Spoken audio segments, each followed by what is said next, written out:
Hey there, YouTube. I'm Jack, and this is Raw Tropical Living. Thanks for joining me today. Hope you all had a lovely weekend out there. I know we're kind of in some troubling times right now. People are stressed, people are worried. So today I wanted to talk about calm the mind, calm the body, learn to breathe properly. Guys, if you're not already subscribed to the channel, I'd appreciate it if you'd go down and hit that subscribe button now. Then click on the little bell and check send notifications so you'll stay subscribed to the channel. This kind of just rolled on me naturally, this idea. I had been thinking recently, I'll be honest with you, I told you guys a while back, I've been in kind of a strange place the last 6 or 8 months. And I got away from my meditation practice, and I've actually been doing the opposite of what I should be doing when I'm having things going on in my head. I've just been tuning out. It's not like I've been in, I haven't been like depressed or in a bad state. It's just like I've just kind of been way tuned out. Well, recently I just decided I wanted to get back to my meditation, and I also wanted to start some work, doing some breath work too. And then, as I start seeing a few things last week, I watched a really good, I watched the Joe Rogan Experience podcast a lot. And I was watching one night, Thursday, Friday night, and he had Laird Hamilton on there, who's a big wave surfer, and he got to talking about breath and the physical effects of breath on the body. And I'll go into some of that too, but some of the ways it really deeply affects your body physically. But yeah, I just wanted to have I had a few things I wanted to share with you, and then I'll just tell you exactly what I'm going to do. And it's very, very simple. And I would encourage you, ask you if you want to jump in with me. First, let's just look at breathing a little bit. I'm just reading a couple of different passages from different pieces here. Not all breaths are created equal. Case in point, a simple timed breath routine where the exhales are longer than the inhales can be powerful enough to soothe the nervous system and the overworked mind. What makes this kind of breathing so calming? When your exhale is even a few counts longer than your inhale, the vagus nerve, running from the neck down through your diaphragm, sends a signal to your brain to turn up your parasympathetic nervous system and turn down your sympathetic nervous system. The sympathetic nervous system commands your flight or fight response. When it fires, your heart rate and breathing speed up, and stress hormones like cortisol start pumping through your bloodstream, preparing your body to face a threat. If the threat is a lion is chasing me and I need to run away, this response is helpful. But if the threat is I'm late to work, this response is not particularly helpful, and in fact can be damaging. When cortisol is elevated too frequently or for too long, it disturbs the body's hormone production. The parasympathetic nervous system, on the other hand, controls your rest, relax, and digest response. When the parasympathetic nervous system is dominant, your breathing slows, your heart rate drops, your blood pressure lowers, and your body is guided back into a state of calm and healing. You can probably think back on times when you were scared, when you were angry, when you were stressed, and think about what happens in those times. Your heartbeat gets rapid, and your breathing becomes faster and more shallow. So let's jump on over and get on the top. Let's talk about proper breathing, nasal breathing. And part of what I was seeing that was interesting, like I say, I knew about the mind connection where it kind of just calms you down, slows things down, but I didn't realize all the physical implications. And this is kind of over my head, a lot of the stuff, but I'm going to read it to you anyway.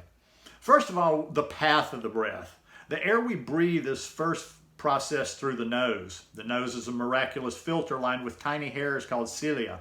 The cilia have many functions. They filter, humidify, and warm or cool the air depending on the temperature before it enters the lungs. It is estimated that cilia protect our bodies against about 20 billion particles of foreign matter every day. Once it exits the nose, air passes through the mucus-lined windpipe. This is another avenue to trap unwanted particles before they enter the lungs. Next, air enters the lungs, where the oxygen is pumped into the bloodstream and circulated through the body. In exchange, the air leaving the body carries with it carbon dioxide from the cells, a waste material that is expelled through exhalation. So the benefits of nasal breathing.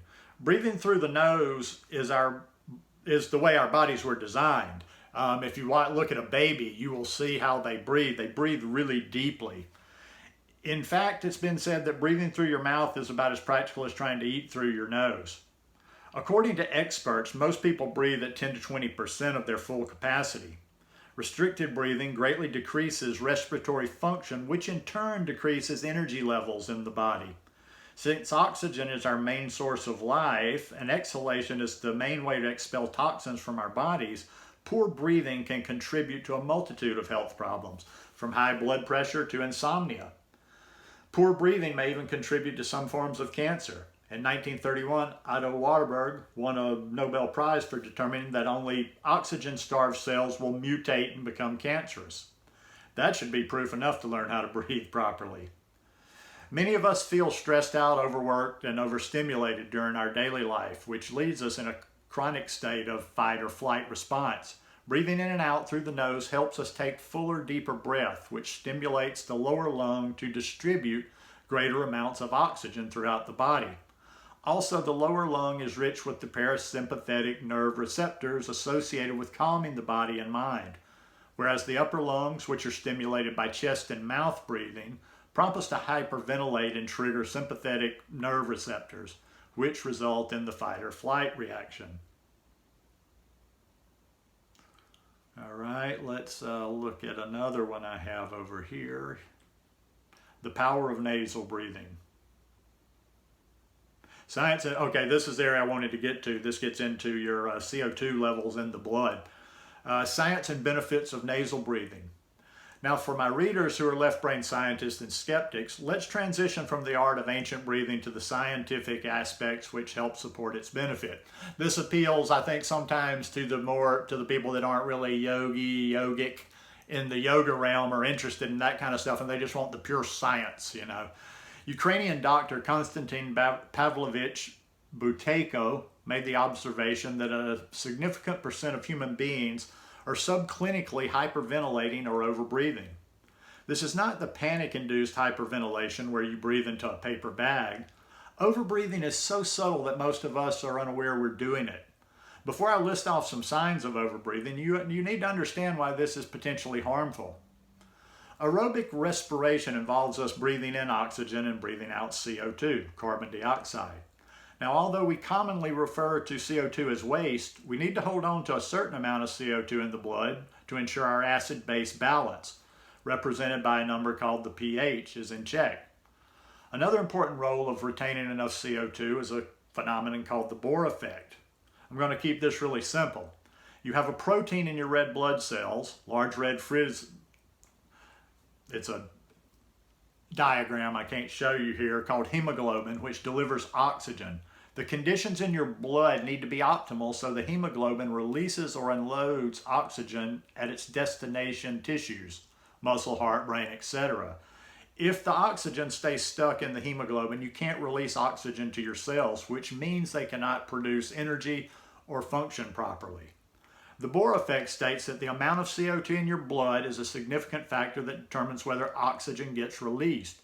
When CO2 levels are higher in your blood, aka higher acid levels, hemoglobin more readily releases oxygen. When CO2 levels are lower, like from overbreathing, oxygen doesn't get released readily. So, like I say, I'm gonna link down below to these different articles in case you want to go back and read through them. But basically, you can cut through all the. I just like that to use that to reinforce it. Now, what I'm doing, I'm no breath master. I'm not going to try to teach classes on breath work, but I thought there would be some value since I'm just now starting back. I'm going to do my meditation later today, but I'm going to start back with some simple breath work. It can be as simple as this. You don't need a whole lot to go on. Sit with your back straight, shoulders back, but be in a comfortable position.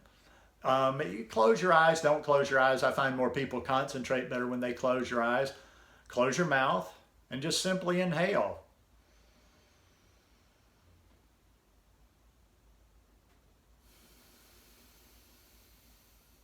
And exhale.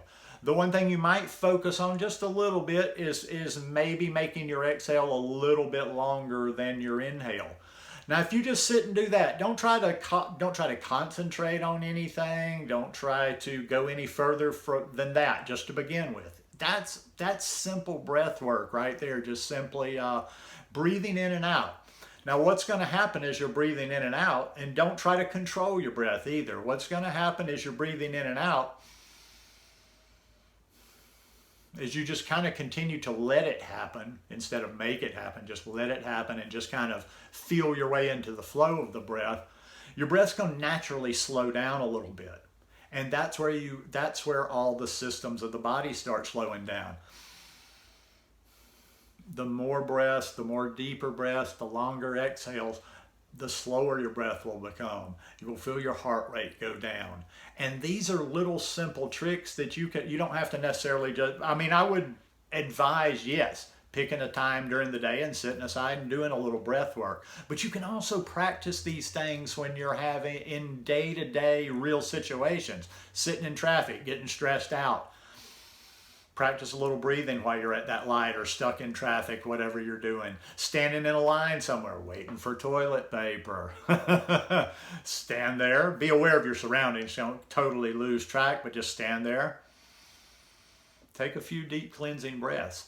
And try to, instead of just like having that one time of the day or even waiting for situations where you're starting to feel a little bit stressed, I also want to start becoming aware and trying to just kind of stop whatever I'm doing, or just not even stop whatever I'm doing, but just like be aware all during the day. And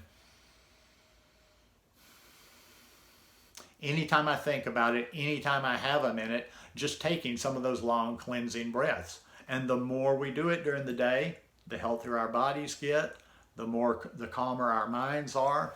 And it's just a little something that we can use. We have some control in our hand over our emotional and our mental state. But anyhow, I'm going to start with that this week myself. I just thought this would be a especially good time with this madness out there right now to share this a little bit. So hope you guys enjoyed this. If you like it, please give me a thumbs up. If you find it of a little bit of value, think it might help some others out there, please share this. And I will see you a little bit later this week. Peace.